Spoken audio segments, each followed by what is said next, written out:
capitalizing on the energies that the young people have to offer when centralized in the development process. Right Honourable Speaker, I would also like to thank you and the entire leadership of Parliament for the mentorship and support. I also extend my gratitude to colleagues for the goodwill, and I pledge that as a representative of the young people, our pace is set, and we look forward to seeing how best Uganda can fully utilize its natural resources to fast-track our development. Thank you. Right, Honourable Speaker and Honourable colleagues, we have consulted widely on the issue of copyright. We have completed the presentation to the stakeholders. We have completed the cabinet paper. It is in cabinet. The committee has raised some interesting issues which we didn't even address. But now that we know the mind of the committee to which we are bringing the bill, I think we shall be able to even bring this up in cabinet. We are happy we've received it. So, Right Honourable Speaker, what I can tell you is that this bill has been high on the agenda for the President and the Cabinet, and since we filed this, we are just waiting for time. What I can say is I can report back probably next week on what date we've been given on the Cabinet agenda, when we can discuss this copyright bill. But it's going to be in this House at the earliest. I thank you. Maybe before that, I will first allow Honourable Nyamutoro, who presented the petition. And now, since you're in the cabinet, can be. Thank you, Right Honourable Speaker. Allow me appreciate the Committee on ICT for the well-detailed report. Right Honourable Speaker, just a word of emphasis, as you have rightly guided. It is very true, as the committee stated, that matters of the industry do not just fast-track development of the sector, but it is centralized on the young people. We are looking at a Uganda that can easily not just benefit the quality of its artisan sector, but also the quality of the people.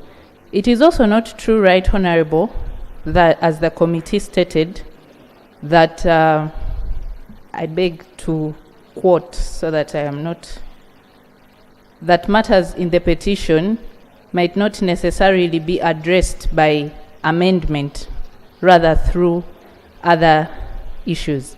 Everything pertaining the music industry, Right Honourable Speaker, will be well streamlined if the amendment is put in place. The matters of financing, the matters of digitalization, the matters on how these Ugandans can benefit from the sweats of their work. It is very frustrating to be a victim of underemployment as we fight towards seeing that the country addresses the big concern of unemployment of the young people. These are Ugandans who are stranded on how best they can fruitfully gain from the works that they have put out for years. So I want to add on my voice to support the Attorney General, now that I am in Cabinet, to ensure that this bill is brought on table as soon as possible. Thank you, Right Honourable Speaker. Yes, Lope. Whenever colleagues, I'll give you opportunities on other reports. Thank you, Right Honourable Speaker. I think we need to help the Attorney General. One of the issues is raised is the financing element that is required, and is right. But you see, of recent we saw government was allocating some billions of shillings to artists in a certain form. I don't think we should be reducing these artists to beggars of some sort. We should lay a lot more, because if there's money for that, then there should be money to process the bills and the financial implications and so on. That's the point really that I'm making. Because when you reduce them to being beggars, you give them some money now, they'll consume it and it will be done. But when there is a law that protects their trade, they will benefit from that, even when they are long gone, their children and so on and so forth. Honourable Speaker, the Prime Minister is here, because the Attorney General was also saying there are challenges within Cabinet and so on. Maybe we shouldn't burden him with some of these questions. The Prime Minister should commit when this can be processed, so that people get to benefit from their art, from their trade. That way you don't reduce them to beggars. That way they won't be disturbing you as government. Each time there is, a function and there's an artist, they say, now give us some money for this. Once they are protected in their trade and they're able to make money out of that, they will fly on their own. Thank you.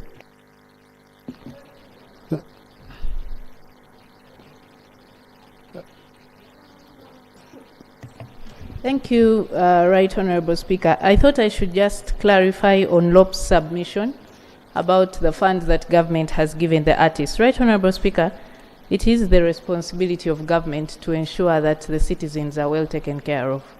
The artists that are being mentioned are citizens of Uganda, and in a bid for government to ensure that there is accessible and affordable credit by citizens, the artists did request for a fund to facilitate their circle.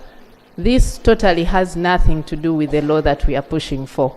It is okay for government of Uganda to support the artists as citizens. The artist circle is fully registered, and in the meantime, it is a healing way as we look forward to a conducive environment that enables them to fully benefit from their works. I found it misleading for the LOP to mention that the artists are being paraded as beggars by the government. Yeah. Thank you. Now, honorable colleagues, please. Let this not be an exchange. I think what is important is all of us are looking for a sustainable way of supporting the arts industry. That's what we are looking at. From government, from opposition, that's what we are saying. And we are saying through the law, protecting their rights, protecting their content, we shall be able to achieve more. Honorable Gorobi wanted to say something. First, the minister, let the minister first come, then the Prime Minister. Right Honorable, mine was to respond to a colleague who was asking government to prioritize the arts and the creative industry. And I wanted to provide information that while presenting the strategic direction for NDP4 in cabinet, actually His Excellency the President himself added this sector to the priority list. So henceforth, this is now a priority sector in the government.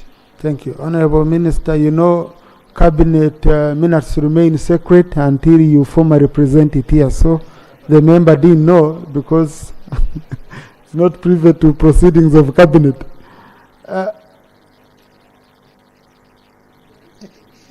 Chair, then the Prime Minister gives a commitment, we conclude.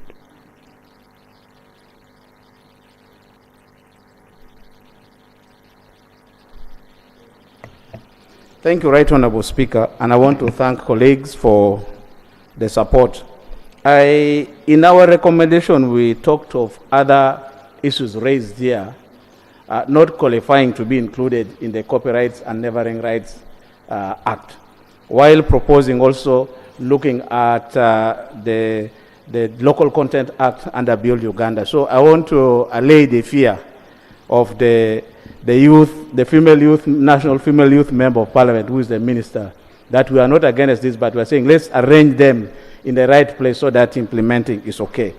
On the Ministry of Gender, when we're interfacing with these people, Right Honorable Speaker and Honorable Members, we realize that the sector of culture, arts, reaches a point when they get stuck on where to go, because Ministry of Gender would also be saying some of these issues are supposed to be handled by Registration Services Bureau under Ministry of Justice. Others are supposed to be handled by UCC under Ministry of IT. So we thought this coordination must really be looked into by government so that the sector is supported. And finally, Right Honorable Speaker, I agree with the Leader of Opposition that we should provide necessary laws to support the sector of IT, because we can get a lot out of it from the talents of the young people. But as government is providing funds for Emyoga, various categories of people were provided for, the produce dealers and so on, including the artists and musicians that government provided funds for them under their circle. So I think this is not parading them as beggars, but government is just extending the program, which is nationwide, to all categories of people, including musicians, including leaders, including journalists. So, Right Honorable Speaker, I just wanted to give that correction and thank the Minister now that Cabinet is considering to give priority to arts and culture, and that would be supported with the finance and necessary laws for the young people to thrive. I thank you, Right Honorable Speaker. Thank you. But, Honorable colleagues, we should be cautious that it is not Parliament recommending that create ministries. We can observe. Even what we observe, they go and look at it. But now when you recommend, they must come back and report. And we are the ones who have been saying ministries are many, ministers are many. So really, you have, it's a thin line, but we should always play it safe. It can be a clear observation, but not a recommendation that you must do it. Thank you, Right Honorable Speaker. Actually, in our mind, we are looking at within the ministries that exist, issues to be reorganized, restructured, and put together under one roof, but not creating new ministries. But we thank you guidance and advice for future recommendations. Thank you. Right Honorable Deputy Prime Minister.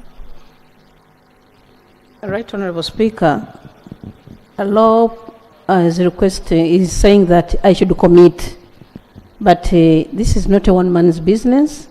AG has already said we are going to come back here and report. This has to go through consultation.